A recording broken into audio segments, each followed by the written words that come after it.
Okay, I'm taking the wrong picture. Here we go. Hare Krishna, this is Krishna from Successful Vaisnavas. I'm standing in front of the Auckland War Memorial Museum. Just dropped my kids off for a Lego festival.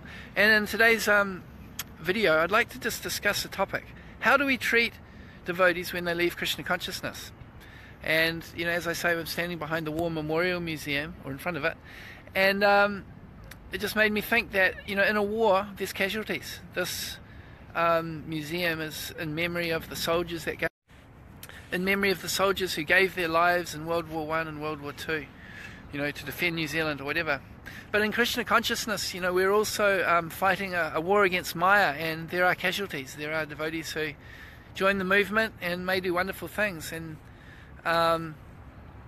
even devotees that have done, you know, amazing things sometimes leave Krishna consciousness. Everyone has a different story. So how do we treat those people, you know, when they leave Krishna consciousness?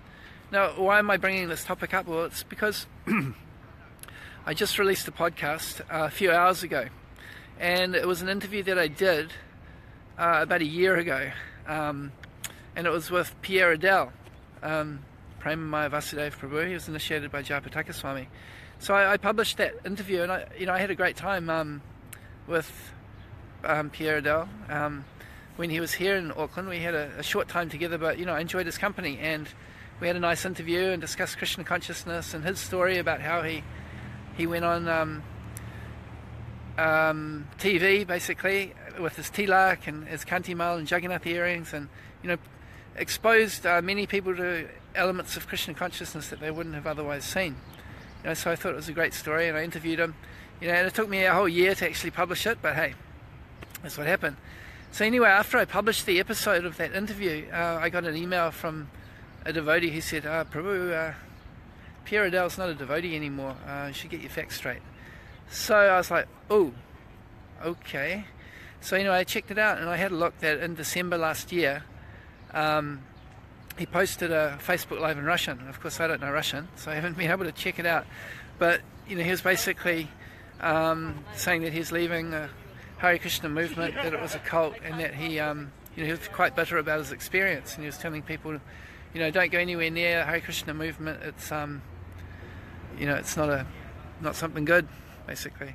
So I was saddened to hear that, and of course, it's a little embarrassing. I just published this this interview about, oh, here's this devotee, he's doing this thing, and then the next minute it's like, oh, actually he's not a devotee anymore. So anyway, the story gets a bit interesting from here. I'll just move over, try to get a little bit of a nicer background. So the story gets interesting from there, because I thought, well, okay, I guess that devotee, what he's told me is true, but let me just check. So I went and checked out Prabhu's, Pierre Adele's Facebook page to see what he said, and I traced it back to the beginning of December.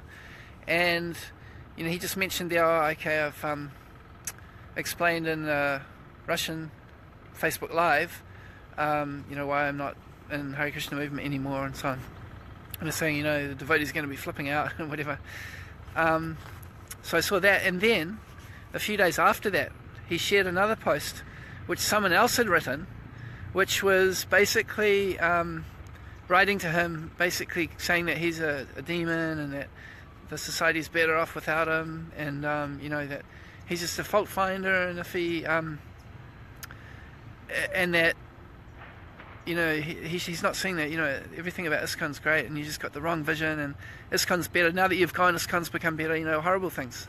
So it just occurred to me, it's like, you know, how do we treat people? Like, even if someone's leaving, it's not surprising if someone's leaving. They might have bitterness, and they might say things which are quite harsh. But how will those people ever have a chance of coming back if we treat them so harshly, and we label them, and you know, say such mean things? You know, so that's one thing to consider. It made me think about the case in Prabhupada's time of Madhudvisa Prabhu. He was a sannyasi, he was a leader in the Hare Krishna movement, he was a, you know, very famous devotee, and he fell down from sannyas. He I don't know, I think he met a lady, and I don't know if he married her, but anyway, he fell down from sannyas. And so the devotees, they were using, I think in those times they had fax machines, and they were sending out message to the whole society, oh, Madhudwis has fallen down, you know, and telling everybody about it. And when Prabhupada got to hear about it, he was really upset. He said, now you've done this. Now you've broadcast this devotee's unfortunate situation. You've made it impossible for him to come back. You know, it was very heavy and heartfelt words from Prabhupada. And, you know, we can also, yeah, so that was the basic point that he was making, is that we have to be compassionate and always give people a chance to, you know, come back to Krishna consciousness, and just be a gentleman. Like, how does it benefit us by calling someone names or, you know, being very harsh with someone? How's that helping anybody? Is it helping us? You know, excuse me. It's not helping us, because, you know, it means we're dwelling on the negative side of things as well. And it's not helping that person, because it's just going to make them even more inimical and less likely to come back to Krishna consciousness. So it's all credit to Madhudwisa Prabhu that he did come back to Krishna consciousness and he continued to serve. But the lesson was there, and Prabhupada used that example to teach us that lesson, that, you know, we have to be compassionate, that even if someone does leave Krishna consciousness, and even if they say, you know, unkind things, we should still, you know, be the better person. Show our good qualities, not to be harsh with someone, but to leave the door open. You know, I know of other cases where, you know, someone's joined a church, for example, and the devotees were just very kind and still very welcoming to that devotee. And in the course of time, you know, for some reason there was something going on in their life that they felt they had to kind of break free, and the church was the medium that they were able to do that. But in course of time, you know, the appeal of the church also became a bit less, and then they again started to associate with devotees and were able to come back. But if the devotees had been very harsh and judgmental, you know, like this case that I was just sharing, it would be much harder for that person to come back. So, yeah, this is just a quick lesson for today, that in any war there will be casualties. You know, just like in the war we have these memorials for the soldiers that lost their lives in battle. So there will be devotees that come and go, and we should be compassionate to those devotees, and don't make it hard for them to come back.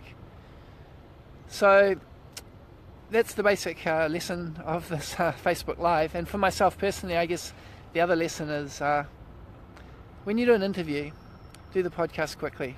Don't wait for a whole year, because you never know what will happen in between. And yeah, I appreciate the devotee that pointed it out to me, and I think I might send out another email just to let devotees know, you know, the situation, and update the interview post. But still, the interview was, you know, the content of it at the time was very inspiring still. So I hope that devotees will appreciate that, and you know, appreciate that even if this devotee isn't favourable to Krishna consciousness now, still we should have appreciation for what he has done. You know, I can think of an example, a very similar example, perhaps, is Boy George. He was he was not really a devotee, but he had a little bit of interest in Krishna consciousness, and he helped Krishna consciousness to be famous. So, you know, he'll get credit from Krishna for that. You know, what to speak of a devotee that's actually taking the step of initiation, you know, to that point. And even if, you know, a devotee might drop away from that standard, it's described in the Srimad Bhagavatam that even if someone does fall away from immaturity, I think it's described there's no loss. There's only everything to gain. Alright, so I'll end it here. Let's be compassionate to devotees that are having a hard time. Make it easy for them to come back, and let's help this movement to grow and be a very welcoming and wonderful community. Hare Krishna.